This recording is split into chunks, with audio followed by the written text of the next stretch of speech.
तो जैसा कि पिछले पार्ट में हमने अभी तक देखा कि पिकल एक फीमेल रिपोर्टर को पकड़ लेता है, पर आर्मी वाले किसी न किसी तरीके से उसे छुड़ाने में कामयाब हो जाते हैं। और अब इसके बाद हम प्रोफेसर एल्बर्ट पेन को देखते हैं, जो कि अपनी एक थ्योरी को एक्सप्लेन करते हुए बोलता है, जब हमारी धरती पे डायनासोर्स वगैरह का राज हुआ करता था, उस वक्त एक बहुत बड़ा सा मीटियोर आकर धरती से टकराया था, और उस मीटियोर के क्रैश होने की वजह से उसमें से काफी सारे डस्ट पार्टिकल्स निकले, जिन्होंने पूरे तरीके से आसमान को कवर कर लिया था। इसके कारण सूरज की किरणें धरती पर नहीं गिर पा रही थी, और फिर कुछ चंद दिनों में ही अर्थ का टेम्परेचर बहुत ही ज्यादा नीचे गिरने लग गया, और उसने पूरी की पूरी धरती को जमा दिया। इसी की वजह से पिकल और वो टीरेक्स डायनासोर दोनों हमें जमे हुए मिले थे। पिकल बहुत ही ज्यादा पुराने जमाने का क्रीचर है, और इस फीमेल रिपोर्टर के साथ जो भी हुआ उसका मुझे बहुत ज्यादा खेद है, पर अभी हमें सिचुएशन को समझना पड़ेगा। पुराने जमाने में ऐसा कोई रूल नहीं होता था कि तुम किसी लड़की को नहीं छेड़ सकते थे। वाह यार, सही था वो जमाना तो वैसे, पर आज के जमाने में हम ऐसा नहीं कर सकते। ये बात पिकल को नहीं पता होती, इसीलिए वो ऐसा करता है। पर एल्बर्ट पेन की इस स्पीच के बावजूद भी कंट्री के सभी लोग पिकल के खिलाफ प्रोटेस्ट कर रहे होते हैं। आर्मी की सिक्योरिटी बहुत ही ज्यादा टाइट होती है, लेकिन भाई तभी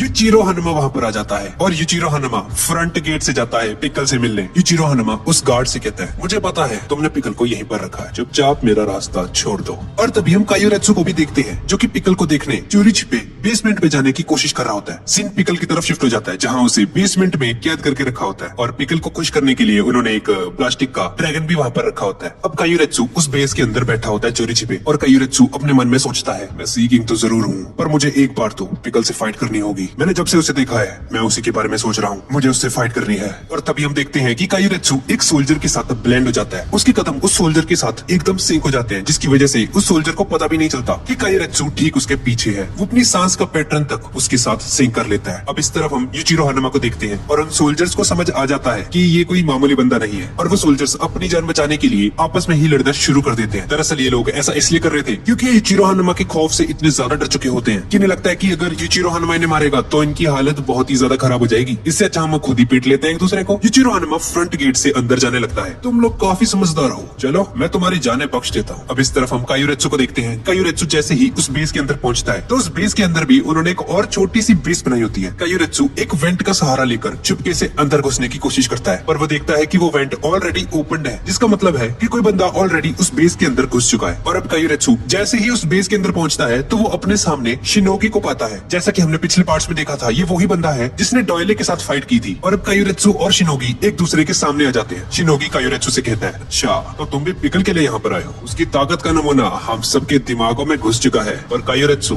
मैं यहाँ पर पहले आया हूँ तुमसे, तो भाई मुझे लगता है तुम्हें यहाँ से जाना पड़ेगा यार। वो दोनों आपस में बात कर रहे होते हैं कि तभी हम लोग देखते हैं कि उस प्लास्टिक के ड्रैगन के अंदर तोड़कर निकलता है डोपोरोची। डोपोरोची शिनोगी से कहता है, और शिनोगी तेरे से पहले मैं आ रखा हूँ यहाँ पर। और भाई इसके बाद हम लोग देखते हैं कि डोपोरोची से पहले जैक हानुमा भी वहाँ पर पहुंचा होता है, जो कि एक फिश टैंक के अंदर छुप कर बैठा होता है। देखते ही देखते गोकी शिबुकावा, जेत्सु और जाकू भी वहाँ पर आ जाता है, और वो सभी लोग आपस में पूछते हैं कि भाई हम लोग आ तो गए यहाँ पे, पर उसे लड़ेगा कौन यार सबसे पहले। और भाई हम लोग देखते हैं कि पिकल एकदम मस्त घोड़े बेचकर सो रहा होता है। उसे पता होता है कि कुछ लोग उससे लड़ने आए हैं, और ये कोई ऐसे वैसे लोग नहीं है, दुनिया के सबसे स्ट्रॉन्गेस्ट फाइटर्स हैं। पर भाई पिकल को इस बात से जरा सा भी फर्क नहीं पड़ता, वो अपना मस्त सो रहा होता है वहाँ पे। ये देखकर भाई सभी के सभी लोग हैरान रह जाते हैं, और भाई ये जैक हानुमा तो बौखला जाता है, और उसके बेस पर ही एक किक मारता है जोरदार, जिसकी वजह से पिकल उठ जाता है अब, और अब पिकल बाहर आ जाता है। और भाई हम लोग देखते हैं कि पिकल इन सभी का डबल ट्रिपल है भाई साइज में, यहाँ तक कि वो जैक हानुमा से भी काफी ज्यादा बड़ा है। और भाई उन सभी के सभी फाइटर्स में से पिकल यूचिरो हनुमा को सबसे पहले नोटिस करता है। यूचिरो हनुमा पीछे वहाँ पर खड़ा होता है, और अब यूचिरो हनुमा और पिकल एक दूसरे के सामने आ चुके हैं। और अब यूचिरो हनुमा उन सभी लोगों से कहता है, हाँ भाई निकल लो यहाँ से, मैं फाइट करने वाला हूँ इससे, तुम तो बच्चे हो इसके सामने, पता है ना तुम्हें, चलो निकलो अब। और अब यूचिरो हनुमा पिकल से लड़ने के लिए गिलास तोड़कर उसके बेस के अंदर जाने लगता है।